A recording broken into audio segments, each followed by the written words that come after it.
Ja, goeiedag, welkom bij een bijzondere uitsturing van Neet op Vreed. Bijzonder omdat de 4 broers en zusters van Marianne Vaatstra voor het eerst met z'n allen haar verhaal vertellen.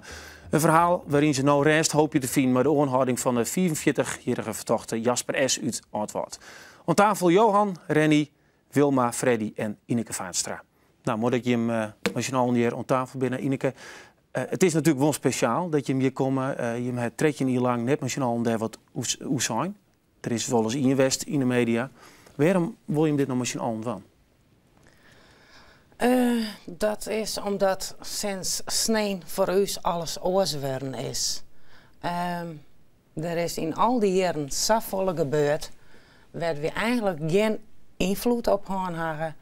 En sinds sneen is voor ons eigenlijk ook het einde in zicht.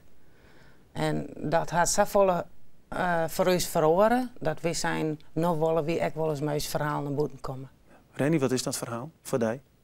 Nou ja, eigenlijk precies hetzelfde. Na sneen is alles oors. Het had redje niet lang een groot drama geweest. En ze hebben nou oppakt. Er is een einde. Dat zal nog lang worden. Dat zal nog van alles achter mij komen. Wat ik wie wij geen weet van haar. Maar het is nou zeker dat een einde aan de zaak komt. En daar gaan we het redje niet lang op wachten. Ja, dus die opluchting. Verschrikkelijke opluchting. Ja. Ja. En je houdt hem binnen nou net bij. Wat vond bijvoorbeeld uit Vaatstra ervan? Die vond het mooi dat we dat nou ook eens een keer doen. Ja, want we hebben eigenlijk nooit wild. Hey? En nou, het werd altijd wel voor ons dingen. Nou ja, er is altijd een protest zijn en dingen werden. Werd we lang net mee eens zijn, maar werd we als familie geen invloed op hebben. En nou, dat was altijd wel heel moeilijk voor ons. Ja. Hey, mensen die hier een bepaald beeld ervan, maar dat nou, waar ik voet natuurlijk. Trom mensen waar we geen invloed op hebben. En die haar, nou ja, mensen in hier de familie een hele grote vrienden. Van wie het net mee eens zijn, maar ja, die zich wel als danig voordienen. Hey? Ja. Dus nou ja, dat had nou, dat verhaal komt. We hebben er 30 minuten voor om alle kanten ervan te beluchten. Je moet het vooral hoe Marianne hebben, hè? Hoe ze wie, dat zullen we zeker van. Maar ja, het nieuws begint natuurlijk deze man die mooi een tweet van Peter de Vries en dan, ja, dan gebeurt er van alles en dan is dit de wieke van de zaak Marianne Vaatstra. De zaak liep het roen. Een man van 44 jaar uit Oudwoud is aangehouden voor de moord op Marianne Vaatstra. Juist juni dat gebeurt. Er zou een 100% DNA-match wijzen, waarmee het geen twijfel mogelijk is dat het hier om de moeder van Marianne gaat. Dit is echt wie je bleed. Dit is geweldig. Nou ja, het is eigenlijk gewoon wel een beetje feest toch. Het is sowieso voor de wapen gewoon dingen te pakken, want het is vanzelf. Het DNA-profiel van de aangehouden verdachte matcht met het DNA-profiel van het daderspoor. Het is dubbel. Eindelijk na tredje in spanning en een lang onderzoek, heel lang onderzoek, komt er toch een verdachte boven wetter. En aan de andere kant, het is wel een familie die het deel uitmaakt van de samenleving van zijn dorp, van zijn gemeente. En ja, eigenlijk heel gewone familie, steeds maar, die alles meedocht. En dan is het heel dichtbij. De allemaal is intussen weer vrij jong en dus is het gelijk ik een komen en gaan van mensen die het mooi eigen zien willen hoe het huis van de verdachte eruit ziet. De verdachte in de zaak Vaatstra, Jasper S. van Oudwoud, blijft 14 dagen langer verzitten. Dat had de rechtercommissaris van de Medje bepaald. Ik blijf er in beperking. Hij maakt dus alleen nog contact met zijn advocaat. Hij blijft vastzitten, ja. Nou ja, dat ligt ook wel in de reden. Dat is geen grote verrassing. Ja, dit is dan wat er gebeurt in zo'n weekend. Dat is natuurlijk ook griezelig heftig om te zien, neem ik aan. Jim wist snart Joen dat verhaal al. Jim waren bellen. Peter de Vries die hoorde dat via een tweet buizen in de eter. En daar verschrok natuurlijk ook iedereen van. Wilma, daar kreeg op een gegeven moment een telefoontje, neem ik aan. Ja. Snart Joen, hoe ging dat? Ja, dus hij belde om al woorden. En als krikstal, ik denk, waar bel het nog zo let? En hij zei, ja, maar thuis komen we een 100% DNA-match. En de dierredder. Nou, dan, ik had hem eigenlijk voor het opleiden. Ik dacht, dat kan het weer wezen. En nou, mijn man en ik, hij eerst Ben wekker maken van hij de hem voort. En ja, Ben weer wel wat doorsturen. Want hij had het verhaal natuurlijk ook altijd meegekregen. En Ja, en dan riest ik mijn man en ik naar de wedstrijd en dan riest hetzelfde paard. Dan als toen tredje hier verliezen, ik rieden haast toen ze het krijgt jerdest. En dan denk je van, zo nou om dit verhaal, om deze nachtmerrie eigenlijk voor u wel zo daar nou eindelijk eens een einde aan komen. En onderwijs gaan alles volle gedachten door je heen. En dan denk je, zo het weer was en je hoopt het zo. En onderwijs, er gaat spook het van alles door je halen. Maar bijvoorbeeld in een voorbeeld? Wat toch? Ja, ik denk, nou rieden we hetzelfde paard weg. Hè? En dan is het 13 jaar lang hebben we dat hoopt. Hè? En ik denk, laat het alsjeblieft weer wezen. Dat we eindelijk aan wat verder kennen met ons leven. En maar ja, daar had ze volle verdachten was. Dus ik dacht, misschien had ik het wel verkeerd jetten. Misschien, je wil er haast net om dat het echt zo wezen kan. En dan kom je thuis, dus we kwamen al je buzinneke thuis en dan blijkt het wel zo te wezen. Een hele grote opluchting. Ja, want wat gebeurt er dan? En dan komt een vriend binnen. Ja. Want is het dan voortendadelijk voor je helemaal duidelijk, nou dit is hem? Freddy? Ja, voortendadelijk duidelijk.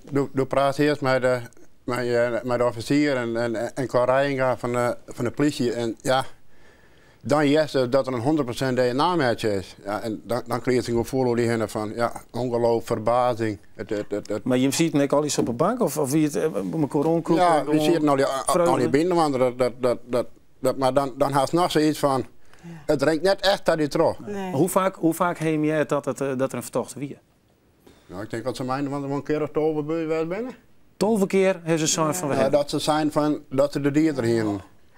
Ja, maar ja, dan weer dit het 13e keer dan. En dan denk ik bij diezelf, ja, van is het hem nou wel? Ja. Nou, en dan komt een man die erachteraan, dat ze nog eens een keer nog een test doen. En dan nog gaat ze het idee van, het kan echt misgaan. Ja. Stel dat ze fout binnen. En dan wist het niet. Ja, maar dan zie je hem dus weer als je een allen bij elkaar. Hetzelfde plak dus zoals het tredje niet in ried ik ek. Daarna maar de vraag van waarom moet ik je komen, want dat wie het hè? Ja, want Freddy belde me toen op, tredje niet alleen en toen moest thuiskomen, want er is iets ergs gebeurd. Nou ja, ik dacht voor het heid of mem. Nee, zei Marianne, maar ja, hij vertelde net wat. En dan riest het paard, mijn man lijkt toen in het ziekenhuis, dus het oppas voor de band. En dan riest het paard van Westergeest terug komen zwaar. En dan is zaterdag mooi waar, mensen in de tuin. En dan denk je, hoe heet Marianne Soeze? Nou leven als Soeze daar was. En ja, gevoelsmatig wist ik dat ze er net meer wie. Maar iedereen is in de tuin ondergegaan en denkt, meestal je moest eens weten, mijn leven veranderd van nou. Dat wist hij toen al, dat viel niet meer. Want Johan, dat is eigenlijk de laatste die haar sjoen heeft van de broers en zussen. Hoe ging dat? Ze moest naar Kalmta en ik zei, ik breng die wel even. Dus stapte in de auto, we gingen toen krek naar een auto en daar praten we te horen. Toen zei ik nog van, als er die jongen net thuis brengt, bel je. Dat is haar vriendje? Haar vriendje. Dus dat heeft er dus mijn beloofd, dat er haar in een taxi thuis brengen zou. Dus onderwijs, wat aan horen, wat gekkels trekken en dat soort dingen. En toen ik haar in Kalm eruit zette, dus herhaal ik het nog een keer van, als er die net thuis brengt, wil je bel je, hè? Ja, zei ze. Nou, en zo stapte ze. Waarom die dat? Ja, dat vreeg me letterlijk ook. Waarom herhaal ik dat 2 keer? En ja, maar normaal, ja, hier zit van, je had het dus mij beloofd dat er het terugbrengen zou. Dus dan mag je er ook wel vanuit gaan. Ja, misschien voorgevoel, ik weet het niet. Ja, want dan, dan gaat hij nachtroer heen en dan kreeg je een telefoontje? Ja, toen bellen ze mij een uur staan en toen zei ze van, is Marianne bij hem? Ik zei nee. Nou, zei ze, dan zie ik even verder. Nou, toen lijkt de telefoon en toen zei ik tegen mijn vriendin van, die is daar. Ja? Ze zei, waar is daar? Nou, ik zei, Marianne.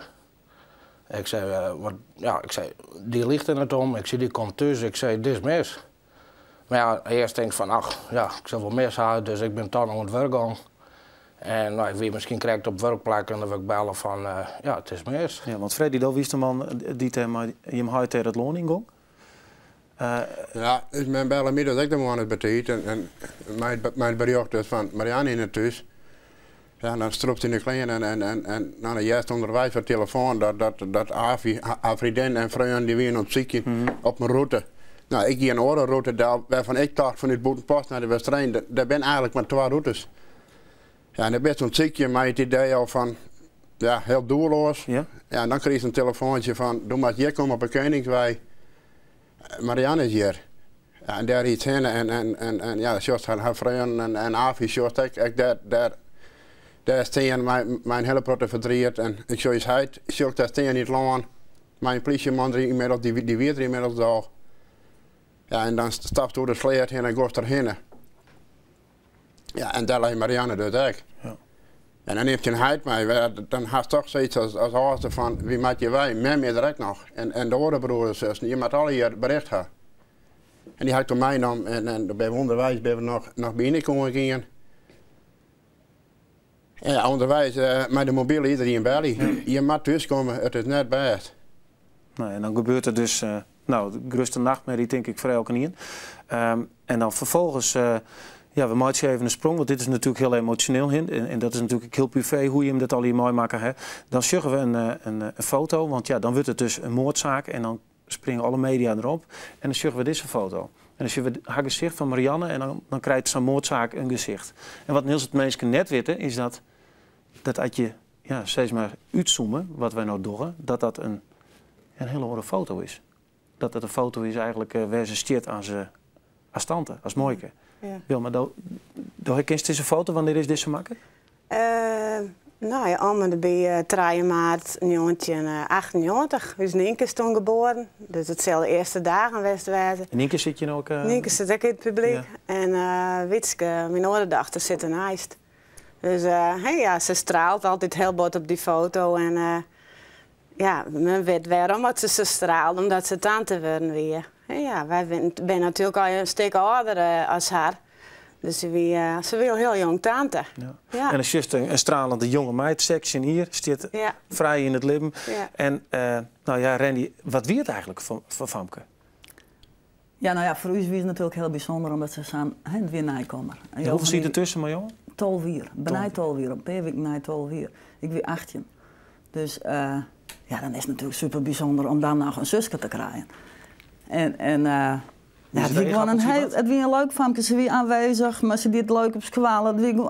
Ja, een leuk Famke. En gewoon door terugsnijden. Op een gegeven moment dan in de puberteit een bijbaantje om wat centen te verdienen. En met de vriendinnetjes op stap. En ja, ik herinner je me in, denk je wel van, ik kwam dus met me tussen naar de radio, die keihard lood en de stier ziet er dan als je en te jong. En dus met me die zitten heel rustig de krant te lezen.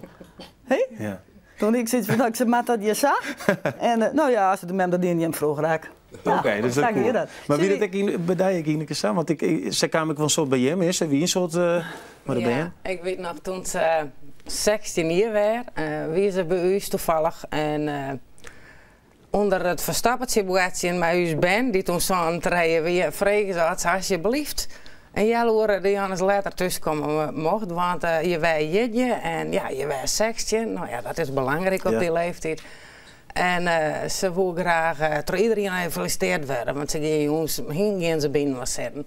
Nou ja, we zijn dat mij wel, maar dat vregen ze omdat het verstappertje met u ben. Ja. Nou, dat ben dan denk je later nog zo leuk. Aan de ene kant ze graag grut wezen willen. Maar 16 jaar is nog maar een ben. Ja, is nog maar een ben. En die foto die we zeggen, dat is dan iets, ja, daar wordt iets onkeppelen, een moordzaak. En ze wordt eigenlijk een heel bekend gezicht. Ja. Dus die mensen net weten waar ze wie. Nee. Dat hier ze natuurlijk zelf ik nooit bevroeden kind. En dat is natuurlijk heel wrang.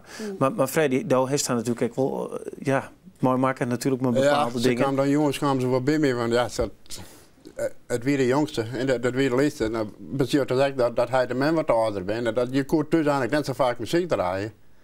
En dan kwamen de jongens bij mij, dan kon ze muziek draaien. En wat ze dit leuk vonden.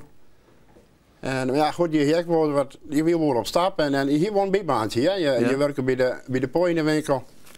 Ja, cent wie ik was op. Ja. Dat dan was ik was cent bevertje. Nou, ik zei, kies mijn auto was geen meid. Je kreeg 15 euro. Maar je maakt de auto naast geen meidje, maar dat hindert niks. Maar die 15 euro had ze wel gedaan. Ja. Maar wie het echt een stap? Wie het echt die in die lekker een losbal? Of, nee, net een losbal. Je giet mij haar vriendin en ik giet er voort en ze leefde goed, lekker, prettig. Plezierig, ja, van 16 jaar dat doet. Ja. En nou heb je hem, want dat vregen wij aan hem van nou, herinneringen. Hè? En nou kwamen we ook op een veske.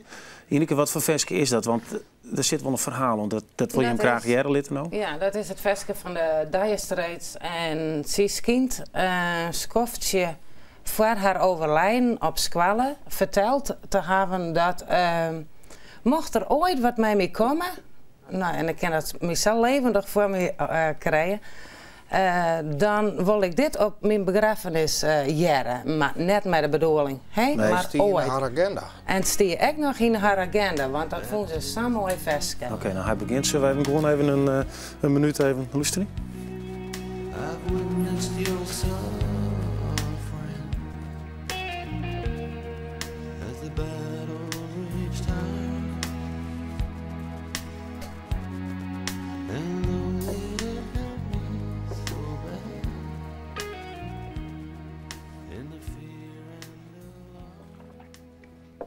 Dat is een liedstukje, want het is een vrij lange plaat van haast 4 minuten. Dit is de Dire Straits, Brother in Arms. Ja. Wat hier ze er mooi dan? Nou, dat vonden ze gewoon mooi. Maar helaas ben we daar toen na haar begrafenis pas achterkwam. En we gaan een jaar later hebben we een herdenkingsdienst gehouden in de sporthal in de Westrijn. En toen hebben we draait. Toen hadden we zoiets van, dan konden we toch nog een goed meidje. Want dat weer haar wensk. En Frederik, kiest je nou gewoon goed naar luisteren dan nog? Zonder dat het, want ik zeg je ben nou, net emotioneel, maar het heeft je vaak met muziek en dat soort dingen. Mm. Waar zit die emotie nog heeg? Of? Ja. Emotie ben er natuurlijk altijd. En natuurlijk gaat herkenningspunten en dat versjes op een radio jet. En ik ga het zo vaak zijn, dat gaat net een dag voorbij. Dat zijn altijd momenten. En je hebt altijd herkenningspunten. Dat is waarom denk je aan. Mm-hmm. En ja, die ene keer is dat sterker dan de andere keer. Dat is ik zelf in wat voor gemoedsrust als zelf ik best. Maar het zal altijd blijven. Ja, dat niks, ja, Wilma. Ja, ik zat vrij dat site herken ik dat wel. Je bent soms ken je er net zo goed door als je bepaalde vestjes jaren, maar ja, het is wel tredje een heel jaar verder. Dus op een of andere manier leer je er wel wat mee omgaan. Ja. En terug, ja, wij halen hier natuurlijk jonge ben, dus ik bedoel, dan gaat het leven helemaal terug. Hè? Ja, dat is zeker. Het leven gaat terug. Ja. Maar we zeggen nou, ik waarom nou, volgens mij een mooie trouwerij van Jim. Hè? Ja. We hebben een foto van de steen emotioneel op als gezin. Misschien kunnen we die even vastzetten. Maar ja, wat wie je hem eigenlijk voor gezin? Nee. Mooi snorren, man. Oh, wat erg. Zo. Ja, daar heeft lang op sparen, Freddy, die snor. Maar ja, wat wie je hem eigenlijk voor gezin, Rennie? Ja, wat mij betreft een trofsnee gezin. Ja. Nou, maar dien je hem soort met elkaar bijvoorbeeld? Ja. De twee vrouwen die kwamen voor het achter maar aan, hè? Dus ja, die wel. Maar ja, de oudste jongen en de jongste jongen en daarna Marianne dus nog. Maar ja, als vrouwen zijn er wel 8 jaar, maar ik kan erop stapelen. En, maar gewoon als familieleden, ging je wel eens een weekendje voor of zo? Toen de Centerparks, ja. En daar had Marianne ook nog wel regelmatig bij geweest. Dan gingen we een keer een naar een weekend, een familieweekend. Ja. Maar nou, dus is het iets Sinterklaas, dus ik bij elkaar zitten? Nee, maar toen wel. Toen wel, ja. En die, dat ik een beetje van Marianne, want ze wie natuurlijk wel de jongste. Ach ja, de wissel voor het god zie je. Dat we in briefjes lukken, maar ze kreeg altijd wat extra. Ja, ze waren wel wat... Ja, ze waren wel wat verwend in die zin. Maar zonder dat dat verder merkt. Dus ja. Maar hoe ging het dan na de tijd? Hè? Dan komt die moordzaak ertussen. En wat gebeurt er dan met de familie? Wie er toen nog rond te varen voor dat soort feestjes en dingen? Nee, ik denk dat iedereen zijn eigen gang gaat. In het verwerkingsproces. Ja. We gaan nou ons al een kant op. Hoe heeft u dat die nou? Nou, ik kan me altijd afzijdig houden. Nooit een krant lezen, nooit iets volgen en ja. En gewoon dag en nacht van het werk best. Dat is ook een manier om ermee om te gaan. Ja, waarom is dat zo? Ja, dat zijn mijn gevoel. Maar koest het net zien? Koest die foto's net zien? Jawel. Nee, dat wil ik niet. Ik ga van daarin zijn van het zal mijn leven net leiden. Dus en als dat binnenkomt weer, zei ik van nou, het belangrijke is dat ik het wil. Dat is hetzelfde als niet aan, weet ik dat bij. Ik zei, ik ga naar bed, de groeten.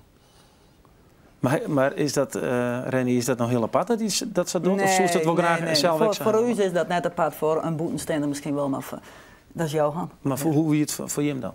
Nou ja, maar op het moment dat dat gebeurt, dan dat is een mokerslag. Dat is gewoon een mokerslag. Doe best weken en weken finaal van de wereld. Doe leefst op de automatische piloot. Doe juist en sjorst van alles, maar doe wust leeft. En heel langzaam wordt dat wat beter. En krijgt in eigen leven weer een beetje weer. Maar het had een heel skoft die leven finaal bepaald. Daar in, daar uit. Ja. Terug alles wat er gebeurt, terug alles. Ja, want alles wat er gebeurt, hè, we hebben nou eigenlijk al die berichten van die complottheorieën en het zo net zou wezen met de DNA-onderzoek. Alle keer had je hem, denk ik, een stapje in de verwerking hier in de Kamer weer wat. Ja. Hoe heb je hem lippen dat beheerst, Tineke? Nou, behoorlijk. Want we hebben daar totaal geen invloed op. En dan denkt mensen haar op. Hey, doe dat net. En we hadden mensen vragen van alsjeblieft, hou er mij op. Maar daar wordt net naar luisteren. Nee, want er zijn dus mensen die zeggen het is nog altijd een asielzieker en het is nou weer een complot van justitie met de familie Vaatstra om het... Maar het is te gek voor worden. Het is echt we vonden het verschrikkelijk. Maar we doen gisteren niks aan. En toen was er echt net te bot mee naar boeten komen, want het kan echt wat zien die beroekt werden. Op een gegeven ogenblik zeiden ze dan, je willen net dat het opgelost wordt en zulke dingen krijg je dan voor de voeten. Nou, dat is wel zo gruwelijk. Ja. Hey? Wat betekent dat voor jou, dat ze dat zien zijn? Zo'n machteloos gevoel. Ja, en dan dacht ik van, je moest dus weten, ren eens een keer een week mij in mijn huishouding. Zorg het eens een keer hoe het u beheerst, hoe het uw hele huishouding van gezin Vaatstra verwoest had. Wat het dien had. Wat heeft het dan dien? Nou, eigenlijk alles kapot maken. Een moord maakt meer slachtoffers, maar dat is wel zo. Met alleen maar verliezers. Ja. Maar we weten dat je hem uit de mem uitkoor. Ja. Is dat wat was er mooi bedoeld? Nou, dat net alleen. Dat je van die mensen, al die dingen, dat er echt nog eens een keer bij krijgen.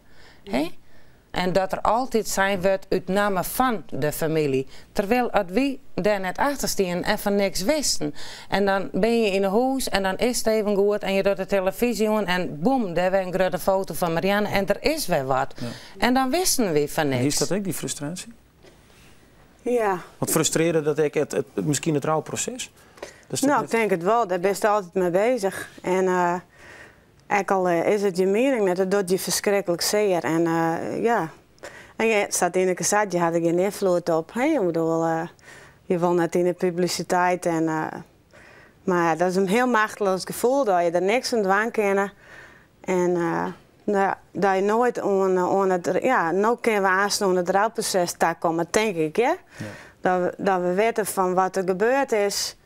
En heeft waarschijnlijk wat het dien had. En dat we dat dan afsluiten kunnen. Dat die mensen hun dan echt stilhouden kunnen. Ja. Dat vond ik wel nieuwsgierig. Dus zo is het erin dwars terug uw gezin heen. Jim hebben dochters, dan in dezelfde leeftijd als Marianne. Ja. Hoe vernemen die dat wat er al in gebeurd is?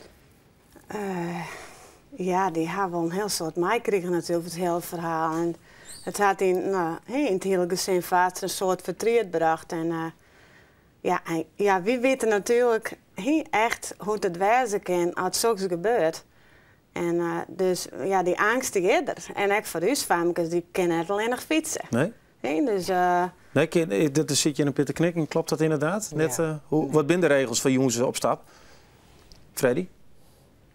Hey, wat zijn de regels voor jongens op stap bij de dames? Ja, daar is dat een oudere... Nee, die had al oudere. Ja, die ben al ouder, maar die heb ik altijd wel meegekregen van veilig weer tussenkomen. Ja, wat er gebeurt. En vind je, Mineke? Ja, precies gelijk. Ze had gelukkig verkering. Ja. Dus, dan maar je kun je vaststellen dat je daar natuurlijk heel benauwd voor bent. Ja, maar aan de andere kant denk je, dit kan dus net een tweede keer ook komen. Nee. Nee, Jim Zuidenkreek al, het kwam wat er heel tijd weer oprakelen. Dat had natuurlijk, Jim had ik wel een rol in hoorn, die het de publiciteit zocht. Binnen wel momenten was dat je hem toch van, man, waarom nou, hè? Ja en nee. Ik geloof vast dat door de vasthoudendheid van huisheid en dus de familie, we zo vier kan binnen. Als we ons voort van het begin woonde bij de airline heen van nou ja, ze pakken hem net aan. Nee. De kans dan dat we Sofia net kan binnen als dat we nou kan binnen. Want dan komt dus uiteindelijk dat DNA-onderzoek. Al die mensen die komen, 90% opkomst. Nou, we hebben bij een praat, dus hij dat het jouwtje vleugels. Ja. Het jouwtje vleugels, dat al die mensen komen, dat die toch die moordzaak oplossen willen. En dan, dan komt die vertochter eruit. 44 jaar, oud woord, een boer. Ja. Het altijd een dichtbij hem wennen. Ik zeg nog niet gezicht of walgst ervan. Ja. Je zust voort. Ja. Wat dacht je toen ze dat naar kreeg? Nou, dat weer was zo ongelooflijk. Dat je dijs, manje, tiesje, waasje, nog een paar keer denken, is het wel echt? Is het wel echt? Je had je zo lang op wachten, je had je sabot op hoopt. En ik had altijd de gedachte, hij komt eruit. He? Het komt, ooit komt het, dat ga ik altijd zijn. En dan is het zover. En dan gaat er zoveel trooien heen, dat is onwerkelijk. En dan wist me als wekker en dan denk je, is het echt? Ja, het is zo. En Johan? Ja, ik heb het in de gaten van de rest. Ja. En dit is hem. Aan de andere kant denk dan ik van hier had ik ben, hier had ik een vrouw. Ja. Nee, daar had ik 13 jaar lang Kun je daar echt nog denken? Had je eigen zuske zoveel man is? Daar had ik 13 jaar lang had er daarmee verder leefd. En het is die mensen vallen nog echt in heel diep gehad. Die mokerslag die de wietratje in Ierlien had, die had die mensen nou, zou maar je rekenen. Ja, want Wilma, hoe is het voor jou? Dan ben je 10 oud wat. Ja. Kist dat de mensen? Kist dat het gezin? Ik ken ze wel, ja. Ja, dat is helemaal onwerkelijk. Heeft je wel eens met die man praat? Ik heb wel eens mijn praat, ja. Maar ik ken hem net heel goed, maar ja, zijdelings ken ik ze wel. Ja, het is een lied dorp, je komt met me kwam er wel eens zien. Maar ja, ik vind voor zijn familie verschrikkelijk. En ja, dat is het eerste, dat is heel raar, dat is het eerste waar je aan denkt. Ik omdat je ze wel wat kennen. Dan denk je van, oh jee. Kijk, dat Rennie zei, het is voor 13 heel lief voor u een mokerslag. Hij had gewoon eigenlijk 2 families meesleept in de ellende. En ik hoop dat die mensen alle steun krijgen die ze krijgen kunnen. Ja, ja. Ja, want dan komt die rugzaak. Daar moeten we natuurlijk al wachten. Er is een onderzoek, het is een vertochter. Maar lid van uitgaan, er komt een rugzaak. En er komen er nog meer details in de boeten. En heel veel mensen vragen zich ik nou al van ja, wat is er gebeurd op die jong? Ineke heeft er heeft talloze scenario's in de Hollehorn. Maar wat denk je dat er gebeurd is? Ik denk dat ze hem net kind had. En ik denk, en ik weet zeker dat ze net met hem vrijwillig het land ingang is. Dat weet ik zeker. En het is haar ook aan. Ze weer op een verkeerde tijd, op een verkeerde plek. Ja, dat is het. Dat denk ik. Ja, want daar is het de hele tijd heel rustig geweest, hè? Is dat nog? Nou, ik kan wel aardig aan alleen op het moment. Bist leuk? Ja. Dat is ook een emotie, hè? Ja, maar je bent nou, je zegt nou in die familie en het is vreselijk van ze. Ik 2 families stikken maken, maar er is toch ergens woede, er is iets. Ja, ontzettend. Waar zit die woede bij je? Ja, die zit er gewoon, maar ja, dat haast ik in een ren van de jaren wel leert om echt daarmee om te gaan. Want ik bedoel, 13 jaar vriend is het voor u begonnen en ik bedoel, woede is ook een emotie en daar leert in een ren van de tijd mee om te gaan. Ja. Had je niet aan als je nou begint te gekke dingen begint te doen, had je niet wat doen. Nee. Nou ja, en de rest is er ook in het dorp, want hoe is dat voor je om daar nou te wennen? Want ik kan me vaststellen dat het is heel moeilijk voor de mensen die het Jim zeggen en die orenfamilie kennen. Ja, hoe is dat? Ja, ik ervaar wel steun. Ik werk in de wedstrijd en daar krijg ik steun. Wij nu dat wat ik wil. Ja, het is voor de mensen in het woord natuurlijk een skak. En dat begrijp ik ook wel. Dat een moeder naast zo lang in hun midden wennen had. Dus ze willen dat gewoon net leeuwen. Maar ik denk dat dat even op een of andere manier landen moet, zeg maar. Ja. Nou, maar je kende wel gewoon verder wennen bloeden. Oh ja, wie van je wat boeten uit. Ja, oké. Nou, dan die rugzaak aan. Freddy, wanneer is het voor jou kist al verder? Wat moet er gebeuren in zo'n zaak? Moet hij uitlezen waarom? Wat was het witte? Ja, die rechtszaak nou ja, als er komt, dat hebben we van de week ook beseft. Het begint nou pas voor u weer. Vanaf het moment van nou tot een rechtszaak, nou, dat gaat dan een hele tijd doorheen. Maar stel je voor, hij jouw een bekentenis. En hij heeft daar ook een reden voor. Was dat überhaupt witte? Waarom? Ja. Ja. En wat? Alles. Alles witte? Ja. Waarom was dat witte? We hebben in de rest van de tijd weten we alle bizarre, gruwelijke details hebben we hier van de politie. Maar er zijn nog bepaalde dingen waarvan wie toch wel weten willen van hoe is dat gegaan? Hoe had ze hoe had het bezorgd haar mee te krijgen en dergelijke. Dat soort vragen. En dat zit bij ons nog. Is er vrijwillig mee gegaan? Gewoon samen terug. Dat is voor mij net een vraag. Nou, dat was net vrijwillig. Dan Nee. vregen ze dus nog een wol aan. Nou, is er vrijwillig meegaan, ja of nee? Nou, voor mezelf wil ik het net leeuwen. Nee. En dat ze vrijwillig meegaan is, want Marianne kende, nee. Nee. Maar er komen dus aan nog meer details aan. En het is het begin van nog weer een lange periode. Wat is een straf? Nou, de enige juiste straf is er net voor. Ik geloof dat maximaal 30 jaar in Nederland geldt en dan eventueel TBS erachteraan. Maar is het ooit genoeg? Nee, 80 jaar is ook net genoeg. Ik denk een dij. Wat zo is? Een dij. Een dij? En dan losletten. Weet misschien wat radicaal in, maar het zei zo. Nou, dat ben wel een emotie natuurlijk. En van je Hoyt bijvoorbeeld, die heeft je nou zien levensmissie van maken. Denk je dat hij nou aan zijn wol wacht eens wat er gebeurt in die zaak en dat hij arrestig is? Hoe denk je dat hij ermee omgaat? Ja, dat denk ik wel. Maar luister, wij zijn er nog lang net, hè? Ja. Ik bedoel, hij is alleen nog maar onhouden. Er komt nog een heel, nou ja, circus neem ik het aan, maar er komt heel wat achter wij straks nog. Dus ik bedoel, dat ken ik nog niet in het waaien worden voor... Ja, maar jouwtje, want ik bedoel, ken je hem nou al deel, Jan? Verneem je hem dat? Nee, nog net. Daarvoor is nog te vers. Dat is te vers. Maar ik geloof vast, nou, al die randverschijnselen, dat ophoudt, dat het voor hem ook klaar is. Nou, ik wil hem dankzeggen voor deze hypenhartige peteer. Ik heb nog wel een vraag. Je gongen altijd niet bij elkaar, die weekendjes bij elkaar en Sinterklaas. Is dat een mogelijkheid om dat er bij elkaar te doen? Kun dit elkaar ook weer bij elkaar brengen? Nou, het zou heel mooi wezen. Ja, dat wel al. En je zit er nou ook bij elkaar, hè? Ja. Dat gebeurt ook net zo vaak, toch? Nee. Oké. Nou, tegen dank en een soort sterkte de komende tijd, want het paard is nog lang. Oké, dit wie niet, ontnijwieke vreed.